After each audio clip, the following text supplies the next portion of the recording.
خالد، يا خالد. ايوه يا ماما. تعالى نشرب القهوة. تسلم ايديكي.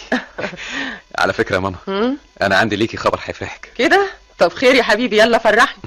انا قررت اتجوز. صحيح؟ يا الف نهار ابيض يا خالد. تصدق بقى انا كنت لسه بفكر اني افتحك واقول لك اختشي بقى واتجوز، ده انت قربت تشيب يا اخي. خلاص يا ستي، هتجوز عشان ترتاحي. طيب العروسة بقى عندي ومستنياك يا حبيبي. العروسة بتاعتي خلاص انا نقيتها. نقيتها؟ ودي تبقى مين يا خالد؟ ما تعرفيهاش يا ماما، دي من اسكندرية. من اسكندرية؟ طب وشفتها فين دي؟ لا لسه ما شفتهاش. نعم لسه ما شفتهاش؟ وازاي بقى يا حبيبي هتتجوز واحدة ما شفتهاش؟ ادي يا ستي صورتها. ايه رأيك بقى؟ هي حلوة يا خالد. حلوة بس دي زي القمر. طب فهمني بس، عرفتها ازاي؟ صحفي زيك يتجوز عن طريق الخطبة يا خالد؟ ما فيش خطبة ولا حاجة، دي واحدة من قراء اتصلنا ببعض بالمراسلة والحب ربط بينا. نعم بالمراسلة؟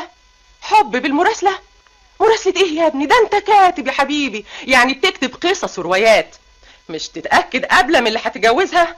يعني لازم تشوفها على الطبيعة وتعرفها كويس وتسأل عليها كمان يا ابني. عارف بقى يا خالد، انت طول عمرك خيالي يا حبيبي. يا ماما انا هسافر عشان اشوفها واعرف كل حاجة عنها وبعدين ابقى اخطبها. خالد يا ابني انا مش عاوزاك تتورط في حاجة. هتورط في ايه بس؟ بقول لك اعرفها وبحبها، صورتها ما بتفرقنيش. على العموم هنعرف بعض اكتر بعدين. تحبي تسافري معايا عشان تطمني؟ لا معلش، انا هبقى اسافر لما تنوي تخطبها. انوي؟ يا ماما بقول لك انا قررت اجوزها خلاص. فاهمه يا خالد. على العموم سافر وتعرف عليها واجل الخطوبه لغايه ما تتاكد وتملى ايدك. انا ماليش غيرك يا خالد، وعايزك تكون سعيد وموفق في حياتك يا حبيبي، علشان كده انا مش عايزك تتسرع. يا ستي ده انتوا ايامكم كنتوا بتتجوزوا من غير حتى ما تشوفوا بعض. ايوه ما كناش بنشوف بعض صحيح قبل الجواز، لكن كان فيه اللي بيشوفنا. انت يعني فاهم اننا كنا بنتخطب كده غيابي؟ لا يا خالد، ستات العائلات هي اللي كانت بتنقي.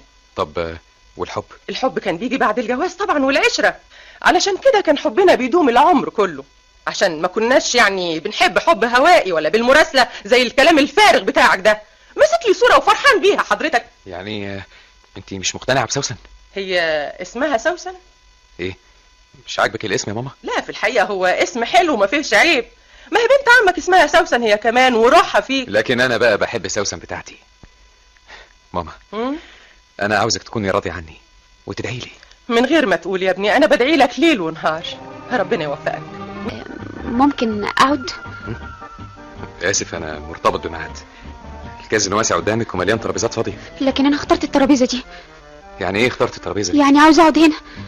طب اقوم انا بقى عشان تتمتعي بالترابيزه اللي اخترتيها. لا لا لا، وتقوم ليه؟ ممكن تقعد معايا. اقعد معاكي؟ بمناسبه ايه؟ عاوزه احييك. ايه بتبصلي كده ليه؟ اصلي في الحقيقه مستغرب. باين عليك لسه جاي من السفر، شايفه شنطتك جنبك وملاحظه انك قلقان وبتبص للساعه. الظاهر عندك ميعاد مهم. دي حاجه غريبه جدا. ايوه يا ستي انا مرتبط بميعاد مهم، وعشان كده عايزك تحرميني من شرف جلوسك معايا. ممكن بقى تشوفي لك ترابيزه ثانيه؟ قلت لك الترابيزه دي عجباني دي مغازله صريحه بقى، بس من سوء حظك انا منتظر واحده وبحبها. ده باين عليك بتحبها قوي، لانك جاي من السفر على الكازينو طوالي، ما رحتش حتى اللوكاندا. انت ايه حكايتك؟ حكايتي زي حكايتك. يعني ايه مش فاهم؟ يعني غرقانه في الحب لشوشتي زيك ومرتبطه بميعاد هنا، ميعاد مهم قوي. طب ولما انت مرتبطه بميعاد قاعده معايا ليه؟ يعني اهو ندردش مع بعض يا استاذ خالد. غريبه، انت تعرفيني؟ امال يعني قاعده معاك من غير ما اعرفك؟ تعرفيني منين؟ اعرفك من مده طويله.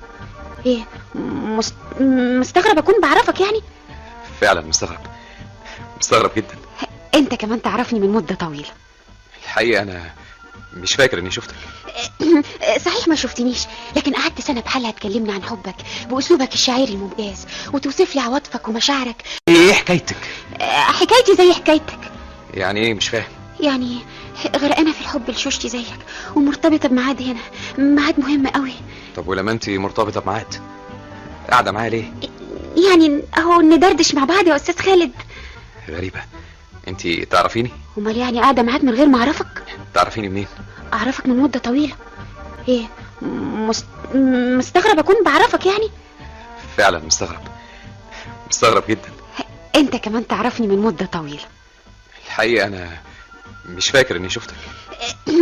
صحيح ما شفتنيش، لكن قعدت سنة بحالها تكلمني عن حبك بأسلوبك الشاعري الممتاز، وتوصف لي عواطفك ومشاعرك لغاية ما خليت النار قادت في قلبي وعواطفي، وعشت بكلامك وعواطفك، عشت في حلم جميل، عشت أحلم باليوم وباللحظة اللي هنتقابل فيها ونشوف بعض على الطبيعة. مش ممكن. ايه اللي مش ممكن يا أستاذ خالد؟ لسه ما عرفتش إن سوسن؟ سوسن؟ مش ممكن تكون انت سوسن ليه ابدا. ليه مش ممكن؟ امال عرفتك ازاي وجيت لك حسب الميعاد وقعدت انا معادي مع سوسن تانية، مش معاك انت. لا اقول لك مفيش سوسن تانية ولا تالتة، انا سوسن اللي انت تعرفها وجيت علشانها، سوسن اللي بتحبها وبتحبك، وجوابك اللي حددت فيه ميعاد حضورك اهو. شوف انا جيت عشان صاحبة الصورة دي صورتك. دي صورة انا بعتها لك لما طلبت صورتي. انا من اول لحظة حسيت فيها انك انت نصابة. انا مش نصابة، انا بعت لك الصورة وكنت لسه مش متأكدة من حبك، وانا اسمي جليلة مش سوسن. انا مش فاهم حاجة ابدا ابدا. انا معترفة ان غلطت، لكن الحذر خلاني اعمل كده. حذر ايه؟ ايوه الحذر يا خالد، لكن لما الحب ربط بينا ما بقتش عارفة اصلح الغلط ده ازاي، عشان